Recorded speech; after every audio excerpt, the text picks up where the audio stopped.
Good morning dear students. Standard 6 Hindi. आज हिंदी में हम नई कविता धरती को महकाए पढ़ेंगे। प्रकृति से हमें बहुत कुछ सीखने को मिलता है। प्रकृति के अलग अलग रूपों हमें बहुत अच्छी सीख देते हैं। इस कविता में प्रकृति के तत्व, फूल, सूरज, दीपक की बात कही गई है। फूल हमेशा मुस्कुराते रहते हैं। सूरज रोज अपना प्रकाश फैलाने का काम करता है। दीपक खुद को जलाकर दुनिया को रोशनी देता है। हमें भी इन सब से सीख लेनी चाहिए।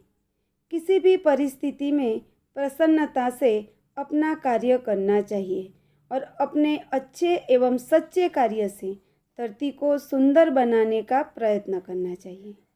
अब हम काव्य का भावार्थ समझेंगे। काव्य की प्रथम 4 पंक्तियाँ पहले समझेंगे। बगिया के फूलों को देखो कैसे खुश खुश रहते हैं। आंधी हो पानी हो चाहे सबको हंस हंस सहते हैं। बगिया यानी बगीचा, आंधी यानी हवा का तूफान। आप बगीचे में गए होंगे, खिले हुए फूलों को भी देखा होगा। हम खिले हुए फूलों को देखते हैं तो ऐसा लगता है कि मानो वे मुस्कुरा रहे हो, खुश हो। तो खुश रहना फूलों की विशेषता है। फूल हमेशा मुस्कुराते हैं। आंधी यानी तेज हवा का तूफान हो या पानी यानी बारिश हो या वर्षा हो, सब कुछ हंसते हुए सहन कर लेते हैं। कोई भी परिस्थिति हो, वे हमेशा खुश रहते हैं, मुस्कुराते रहते हैं। तो इन फूलों से हमें यह सीख मिलती है कि हमें भी प्रत्येक परिस्थिति में खुश रहना चाहिए। किसी भी कठिन परिस्थिति का सामना हंसते हुए करना चाहिए। हंसते हुए हर संकट का सामना हम आसानी से कर सकते हैं। कठिन परिस्थिति से घबराना नहीं चाहिए, लेकिन खुशी खुशी उसका डट कर सामना करना चाहिए। अगली 4 पंक्ति है। सूरज की किरणों को देखो रोज धरा पर आती है। अंधकार को दूर भगाकर सारा जग चमकाती है।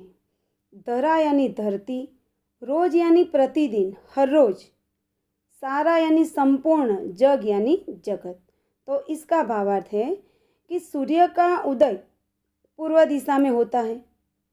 सूर्य हमें प्रकाश देता है। सूर्य हमारे जीवन का आधार है। सूर्य की किरणें प्रतिदिन धरा यानी धरती पर आती है। जैसे ही सूर्योदय होता है, रात का अंधेरा दूर हो जाता है। इस प्रकार सूरज की किरणें अंधकार को दूर भगाकर सारे संसार को प्रकाशित करती हैं। सूरज अंधेरा दूर करके हमें प्रकाश देता है। अगली 4 पंक्ति। दीपक को देखो कैसे यह हरदम जलता रहता है। अपना अंतर जला जला कर रोशन जग को करता है। दीपक यानी दिया, दीप, हरदम यानी हमेशा, अंतर यानी हृदय, रोशन करना यानी प्रकाशित करना। इसका भावार्थ है दीपक को देखो हमेशा जलता रहता है। हम देखते हैं कि दीपक जलाते हैं तो हमेशा वह अपने आप को जलाता रहता है।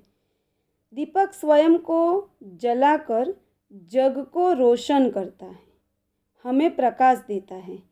वह अपना हृदय जलाकर, यहाँ पर पंक्ति में कहा है कि अपना अंतर जला जलाकर, तो अपना हृदय जलाकर दुनिया को उजाला देता है। हम भी दीपक की तरह स्वयं कष्ट सहें और दुखी लोगों के दुख दूर करके उन्हें सुखी बनाने का प्रयत्न करें। अंतिम 4 पंक्तियां हैं। आओ हम भी इंसान बनकर जग में अपना नाम कमाए। अच्छे सच्चे काम करें और सारी धरती को महकाए। इंसान यानी इंसान, मनुष्य, नाम कमाना यानी यश पाना। इसका भावार्थ है हमें भी अच्छे इंसान बनना चाहिए, अच्छे और सच्चे काम करने चाहिए।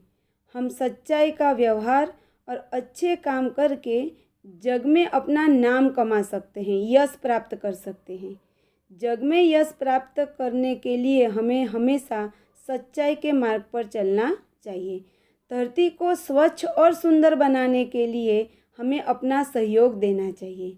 ईमानदारी से किए गए हमारे अच्छे काम ही दुनिया को सुखी एवं सुंदर बना सकता है। हमारे अच्छे काम से यह धरती सुगंधित बनेगी। दिल से हम सच्चे काम करेंगे तो दुनिया को हम सुखमयी बना सकते हैं। अब हम प्रश्न के उत्तर की चर्चा करेंगे। पहला प्रश्न है, अंदाज अपना अपना लिखा है और उसके अंतर्गत 4 प्रश्न दिए हैं। पहला प्रश्न है कि यदि सूरज न निकलता तो पृथ्वी पर दिन ही नहीं निकलता, उजाला ही नहीं होता, सारी धरती पर अंधेरा छाया रहता, हमें सूर्य का प्रकाश नहीं मिलता। सूर्य प्रकाश न होने पर पेड़ पौधे भी नहीं होते, हरियाली नहीं दिखाई देती। सूरज न होने पर बादल भी नहीं बनते और बारिश भी नहीं आती। इस तरह यदि सूरज न हो तो हमारा जीवन असंभव है। दूसरा प्रश्न है, यदि बगीचे में पेड़ चलते तो बाग में पेड़ चलते तो बड़ी मुसीबत खड़ी हो जाती। हम कल्पना करें कि जैसे कि बगीचा है, उसमें पेड़ चलते हैं तो क्या होगा? वे आपस में टकराते होंगे, उनकी डालियाँ शाखाएँ टूटकर नीचे गिर जाती। कोई भी व्यक्ति बाग में टहलने के लिए भी नहीं जा सकता। सचमुच ऐसा हो तो बड़ा अद्भुत विचित्र दृश्य लगता है। तीसरा प्रश्न है, यदि दीपक बोलता तो जलने से क्या अनुभव होता है? वह उस पर अपनी आत्मकथा सुनाता। रात में होने वाली कई दिलचस्प घटनाएं भी वह सबको सुनाता। चौथा प्रश्न, यदि पेड़ पौधे न होते तो सारी धरती पर हरियाली ही नहीं होती, सारी धरती सुनसान बन जाती। पेड़ हमें फल फूल सब्जी औषधि आदि कई चीज़ें देते हैं। यदि पेड़ पौधे न होते तो धरती पर सूनापन छा जाता, हमें उपयोगी चीज़ें भी नहीं मिलती। सारी धरती जैसे रेगिस्तान मरुभूमि में बदल जाती। अब है प्रश्न के उत्तर। पहला प्रश्न है, आपके आसपास में कौन कौन से फूल देखने को मिलते हैं? तो उसका उत्तर होगा कि मोगरा, गेंदा, सदाफूली, गुड़हल आदि फूल हमारे आसपास दिखाई देते हैं। दूसरा प्रश्न, प्रकृति के तत्व कौन कौन से हैं? तो प्रकृति के 5 तत्व हैं, अग्नि, जल, वायु, पृथ्वी और आकाश। तीसरा प्रश्न, प्रकृति से हमें क्या क्या मिलता है? तो प्रकृति से हमें हवा, पानी, प्रकाश मिलता है। पेड़ पौधे, फल फूल आदि कई चीज़ें हमें प्रकृति से ही मिलती हैं। अब है सही जोड़े मिलाइए। एक और नाम दिए हैं, सामने उसके काम दिए हैं। पहला है फूल, तो फूल का काम क्या है? खुशबू देना। दूसरा है सूरज, तो सूरज का काम है गर्मी देना। दीपक, तो दीपक है अंधेरा हरना। और मानव, अच्छे अच्छे काम करना। अगला प्रश्न है, नीचे दिए गए शब्दों के समानार्थी शब्द कविता में से ढूंढना है। पहला प्रश्न शब्द है पुष्प, तो उसके लिए काव्य में दिया गया शब्द है फूल। दूसरा है रवि, तो उसका शब्द है सूरज। तीसरा शब्द है भूमि, तो काव्य में उसके लिए धरा शब्द का प्रयोग हुआ है। आगे मानव, उसके लिए शब्द का प्रयोग हुआ है इंसा। दिया, उसके लिए काव्य में शब्द का प्रयोग हुआ है दीपक। अब हम स्वाध्याय के प्रश्न के उत्तर देखेंगे। पहला प्रश्न है, फूलों से हमें क्या सीख मिलती है? तो हमने काव्य पंक्ति में देखा कि बगिया के फूल हमेशा खुश रहते हैं, मुस्कुराते रहते हैं। आंधी हो या बारिश हो, फिर भी वह हंसते हुए सब कुछ सहते हैं।